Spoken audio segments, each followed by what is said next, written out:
For Pacifica Radio, I'm Christina Onnested. The United Nations says an international staffer was killed and 5 others wounded in the Gaza Strip after an explosive ordnance was dropped or fired. The attack came a day after Israel carried out a brutal wave of strikes that killed more than 400 Palestinians in the Gaza Strip, ending a ceasefire with Hamas.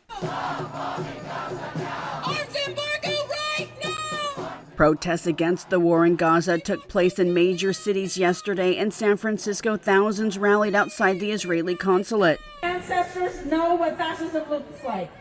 Fascism looks like terror and murder. Fascism looks like billions of our tax dollars going to train and fund Israel's military. In New York, this Jewish protester spoke to Reuters. And we as Jewish people, we are here to counter the Zionist propaganda lies that this is a religious war.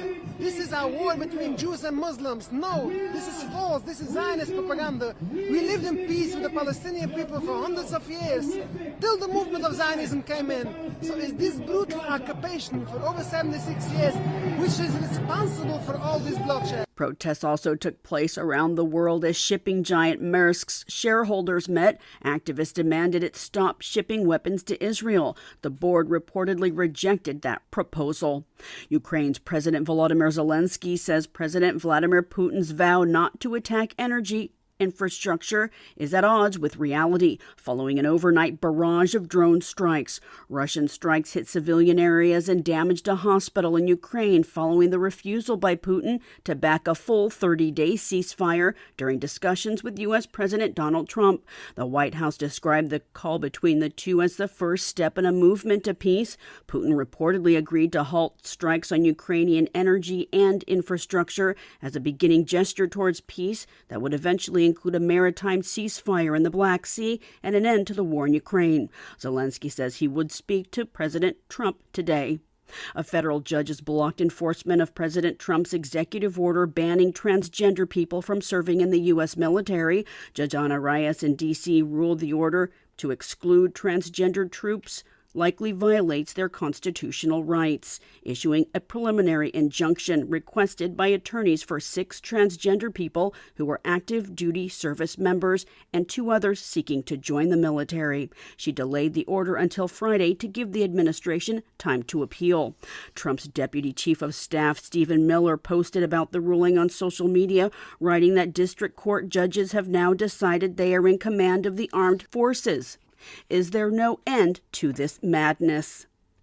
A Supreme Court justice has weighed in on what critics are calling a constitutional crisis unfolding at the hands of the Trump administration between the executive and judiciary branches of government. Chief Justice John Roberts rejected Trump's call to remove District Judge James Boasberg, who ruled against deporting hundreds of accused Venezuelan gang members to an El Salvadorian prison. In a social media post Tuesday, President Trump described Judge Boasberg as an unelected troublemaker and agitator, and wrote, "This judge, like many of the crooked judges I am forced to appear before, should be impeached." Chief Justice John Roberts said in a rare statement, for more than 2 centuries, it's been established impeachment is not an appropriate response to disagreement concerning a judicial decision. The normal appellate review process exists for that purpose. A federal judge has blocked the Trump administration's gutting of USAID, ruling the dismantling of the Agency for International Development likely violated the Constitution. District Judge Theodore Chang ordered the administration to restore email and computer access to all employees of USAID, including those who were placed on administrative leave. Also, he blocked Elon Musk's Department of Government Efficiency from making further cuts to the agency. Among the many international projects canceled by the cuts, a multi-year cleanup effort at a former U.S. air base in Vietnam contaminated with tons of dioxin-laden soil.